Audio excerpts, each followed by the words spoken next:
Welcome to South Charlotte Sports Report, Wednesday night live. It's Thursday night. I'm a day ahead, day behind. Thursday night. Welcome. I've had a big day today here in Charlotte.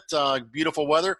Got two very good friends of mine connected with us tonight. We're going to talk all about baseball, growing up in the area playing baseball, and just things we can be doing as baseball players. Let me first welcome in Bob Zupcic. How are you, Bob? Great. How are you doing, Trip? Good. Tell us a little bit about your baseball background. Well, let's see. Started probably playing when I was about 6 years old with my brother, who was about 4 years older. Started playing. We didn't have T-ball when I grew up, so started at 9 years old and, playing Little League and then Babe Ruth on the Legion ball. Then, of course, high school, which was an awesome experience. Then college at Oral Roberts University. Then being very fortunate to play about 10 years professional baseball, about 3.5 years in the major leagues. And Tyler, you're the oldest son of Bob. Tell us about your growing up playing baseball and where it's led you to.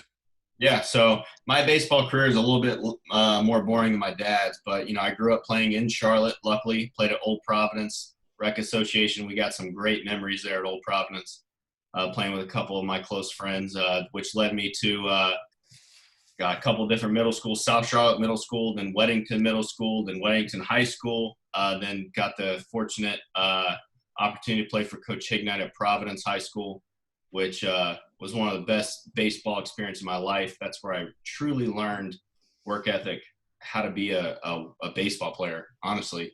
Then took me to Appalachian State, where I had just a tremendous experience there. Met some of my best friends ever. And now working in baseball still, although be it now on the business side of it, but still enjoying the game of baseball every single day. Well, tell everyone what you're doing. So I'm the Director of Business Development over at Baseball Rebellion. We're located in Durham, North Carolina. I'm living right now in Hillsborough, North Carolina. But what we're doing right now we're not doing much of anything because we're closed down, but we're still selling our products. We're still doing our online stuff. We're still going strong. We've had a great couple weeks. Thankful so much to our customers and clients who have kept us going through this time where we're closed. But we're doing great. We're staying safe with everybody. Everybody's working from home right now, including myself. I've been working from home for over a month now. So I'm ready to get back, but only when it's safe. But we've been doing some really good things right now from an online perspective, and just trying to stay safe. You mentioned Danny Hignite at Providence. What makes Danny Hignite such an incredible baseball coach? Man, I don't know if there's enough words in 15 to 20 minutes to describe that, but from the second that I played for him, I mean, he truly taught me how to be a baseball player. I mean, that's the best way to describe it, how to work. I got the fortunate chance to work for him and play for him, which not many people have. Back in 2014, got a chance to work for him. We won a state championship. I was an assistant coach for him. The best thing I can just say about him is no matter who you are, he believes in every single one of his players. And from the first conversation I've had to him since the last one I had with him, which was yesterday, he truly loves every single person that comes into his program. That's the best thing I can say about him. Bob, who was the best coach you ever had? Best coach I ever had was probably Butch Hobson. I had him in AA in New Britain, Connecticut, then in AAA in Pawtucket, Rhode Island. And then he actually got promoted the year after that to the Red Sox. He was their coach, brought me up, and I played some of my best baseball with him. And the same thing what Tyler was talking about with Coach Hignite. He believed in his players. You wanted to play for him. And that was the key thing. I think the year that I was there, we probably didn't have the most talent in the world, but he definitely got everything out of us. Tyler, growing up in Charlotte, who was the best player you ever played against? The best player I ever played against, the best player I played with, no questions, Richie Schaefer. I have a cool story. So when I think we were 7, we were playing an Old Providence machine pitch. And my dad comes up and tells me there's this really good player on the other side. And I'm like, yeah, sure, I'm the best player. Nobody's better than me. Richie comes up, he hits a ground rule double in his first at bat, which I've never seen a ball go over the fence, not even hop over the fence.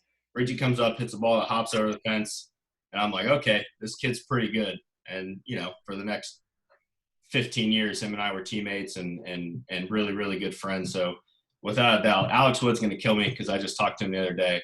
But Richie Schaefer, without a doubt, is the best player I ever played against. Oh, you kind of fall in line with the hitters more than the pitchers anyway, right? Absolutely. I also owned Alex in his career at Aldrich Kell, so I'm just going to let that be known. Except for your last at bat, Tyler. Yeah, he did strike me out my last at bat. Okay. Bob, best player you ever played with or against? Well, best player I ever played with and against was Frank Thomas. I played against him when I was with the Red Sox from 92, 93. Then I had the chance to play with him in 94. And I got caught up in May, and I was basically the fourth or fifth outfielder, got a few DHs. But he had a month of May when I got called up there. I've never seen anybody hit the ball as hard, as consistently as anyone. Not only was he 6'5", 260, but he knew the strike zone, and he did not strike out. He was as impressive as anyone I've ever played with. Both of you are heavily involved in giving lessons and teaching the game of baseball, teaching hitting more than anything. What should let's go with a high school baseball player. What should high school baseball players be doing right now while we're in this pause? Well, I'll go first. Most important thing I think is to stay flexible, do some running, lifting if they can. Definitely be throwing, find someone they can long toss with, because that's going to be the biggest thing when they get back is getting everyone's arms in shape from a pitcher standpoint to the outfielders, infielders. Hitting, you can hit a lot of drills off the tee. Most people now, there's enough information out there where guys can go out there and work on their swings and get better. But I think the most important thing is to keep their body in shape. Tyler, what about you? I mean, I know the way that you study the level of hitting, and in fact, I know you were responsible for your father changing his opinion on hitting the baseball a few years ago. So what are some things that you would be focusing on right now if you could share words of wisdom with some of your students? Yeah, absolutely. The first thing is just to echo what my dad said, staying strong. I mean, the weight room is such an invaluable thing for people, especially high school athletes. Like for me personally, I didn't get in the weight room as much as I should have. Did it hurt me? I don't know. But the same thing is to say that being in the weight room is huge. I can't stress that enough. Whether it's med ball throws, getting in your dumbbells, whatever it is, stay in the weight room. The other thing is if you have a tee, hit off a tee. If you can get front toss, get front toss. Whatever you have. I mean, you alluded to a little bit ago, like we're all in super different circumstances and we've all experienced. So it's really going to, when we do come back, it's really going to show who worked and who didn't, isn't it? Oh, 100%. And that's why, the company I work with, we put out drills on a daily basis to help hitters. And you're really going to see the hitters who stayed in and played video games for 12 hours a day. And you're going to see the hitters who went out for a couple hours and did some lifting, did some hitting, did some throwing, all that stuff. Right. Bob, you were a very good friend of mine, and you always have words of wisdom. We're kind of in a difficult, challenging, emotional period right now in life. It's actually very hard to put words on what we're in. What kind of thoughts come to your mind right now that you would like to share with the people that may be watching this that come to mind when you focus on what's going on? Well, I've just had a very difficult thing happen about a week ago. My brother passed away from the virus, and we were extremely close. I mean, we would talk every day. He was only 3.5 years older than me. So I think the biggest thing I would say, of course, be safe, take all the precautions, what they're telling us to do, but enjoy your family. This has been a time where everyone gets to spend extra time with their family. We're not rushing around doing things. Dinner time, you're sitting with each other. The most important thing is to enjoy your family. And the support that myself and my family's gotten through this with that has been what's kept us together. And the most important, and Tripp, God is very important to me. And, my relationship with Jesus Christ. And I think that's the peace I have, knowing that my brother is in a better place. Right. I miss him dearly. I mean, dearly, but I know he's kind of, he's where we all want to get. To me, that's winning the game. Speaking from a baseball metaphor, how do you win the game? Well, we get to heaven. That's the ultimate goal. And I think, to me, the closest thing to heaven on earth is your family. You guys have some more members of your family. We're just focusing on you two right now, but you've got another pretty good baseball player in the family. Was a good baseball player. Yeah. Yes. Yeah, Drakey. Drake's up at Appalachian State right now, finishing up his master's degree in criminal justice, and he's engaged to be married. He's going to be married September 12th. Drake had a ton of talent. Unfortunately, he had a lot of injuries he dealt with, but he persevered and he worked his butt off. And just like Tyler, I enjoyed watching both of them. Some of the best times of my life watching them play at Appalachian State. Very proud of them. The same qualities he used in sports, he's using now to prepare himself, for what he wants to do after. Talk about your sister, Tyler. Oh, Olivia. She is definitely the strongest personality of our entire family. She's going to let you know what she thinks, when she thinks, and that exact moment. That's the one thing I love about her. She is never shy of words, just like most of us Zupcics aren't. We like our words, and we're going to tell you how it is. But she says it the most. But she's gonna do something that none of us are ever going to get the chance to do. She's going to be a special education teacher. So she's working on her degree right now at UNC Charlotte. Very hurt that she's not going to be an Appalachian Mountaineer, but we understand where she's at. We're so proud of her. She probably was the best athlete of all of us. She was a cheerleader and dancer back in high school. So as far as being an athlete, she 100% was the better athlete of all of us. We just happened to play a sport that you didn't really have to be athletic in. Can I get a Christian update? Yes, you can. It's his birthday today. Oh, happy birthday, Christian. Yeah, so no, Christian is just turned 17. He's a sophomore in high school, plays on the football team. He has been, doing his online school, working out hard. Now, another thing about Olivia, she is very big in physical fitness. So she has been taking care of Christian during this time, doing a lot of working out, running, using laundry soap as weights, water, the 48-pound. It's amazing what they're using to be creative right now. But Christian has the biggest heart in the whole family. He is as genuine as Olivia is telling you, her mind. Christian is just telling you his heart. So we've got the whole thing. Now, I cannot forget about my wife of 33 years. She is the glue that holds the whole family together. And especially recently with my passing of my brother, she has been outstanding.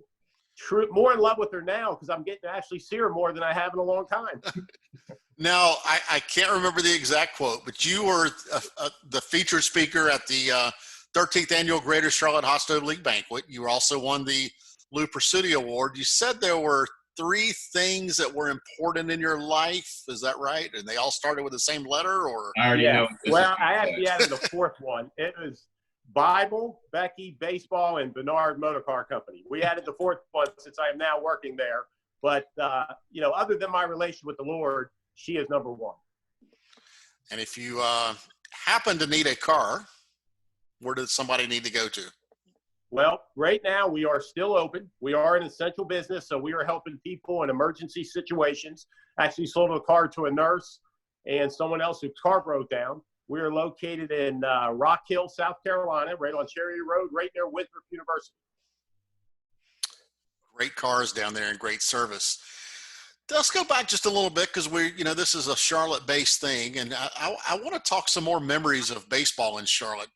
Tyler, what some things that come up, whether it's high school baseball or at Old Providence, or your dad tells me that there was a time that you started out being one of the best players, and there was a time in middle school that you were on the bottom end of the roster, and then look where you climbed to just an incredible career at Appalachian State. And you didn't mention that you had a devastating knee injury that probably kept you from playing baseball for a little bit of money. But talk about some of your Charlotte memories. Yeah, so obviously starting off at Old Providence, T-ball there. We had some good times there. Machine pitch rolling up. When we were 9, we had probably the best all-star team in the country between me and Richie. Casey Gebhardt played at South Beck.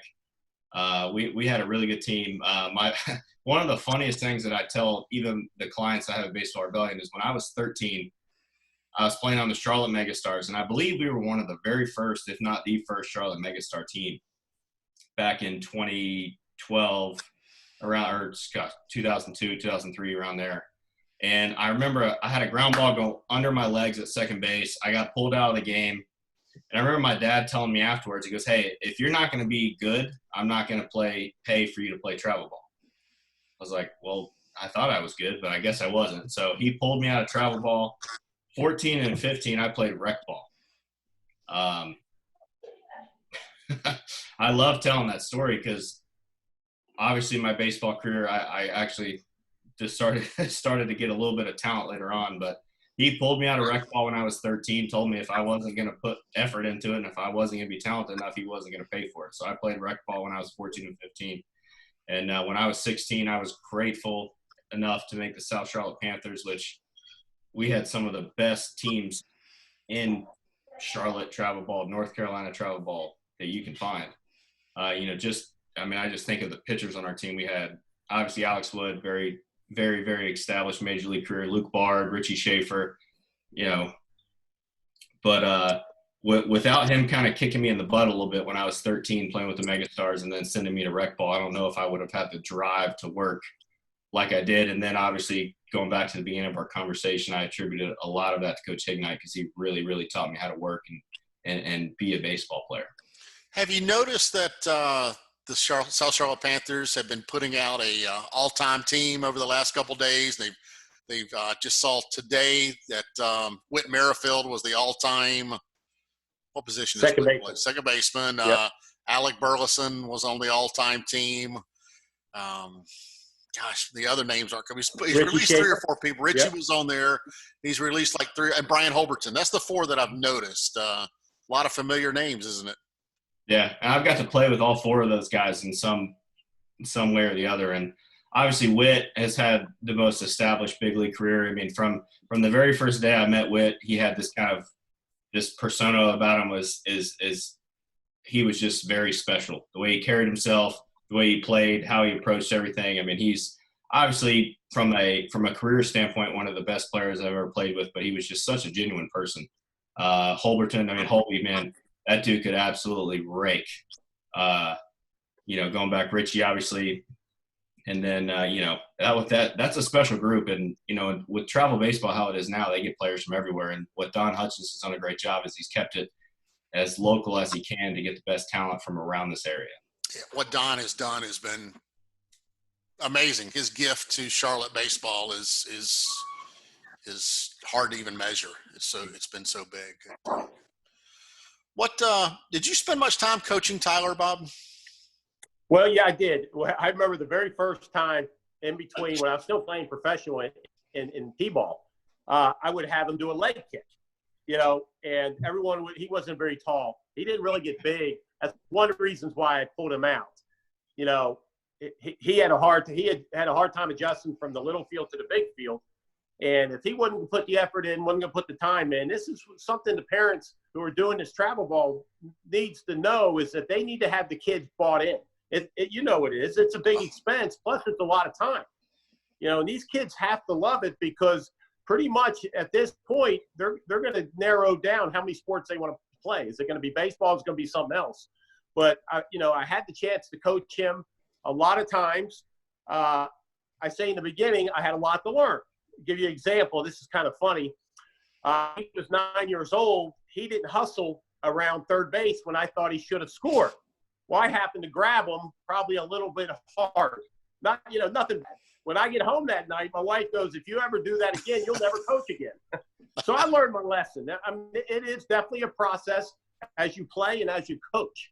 But the funnest time I ever had coaching him, Don let us for senior year, the same South Charlotte Panther kids, he let me and Rick Schaefer, coach him just before they went to college. And you want to talk about coaching a bunch of D1 players, it was one of the most fun I ever had. It was nothing about mechanics. It was all about approach, handling the different pitchers, situations. It was probably one of the funnest summers I've ever had playing baseball. I bet.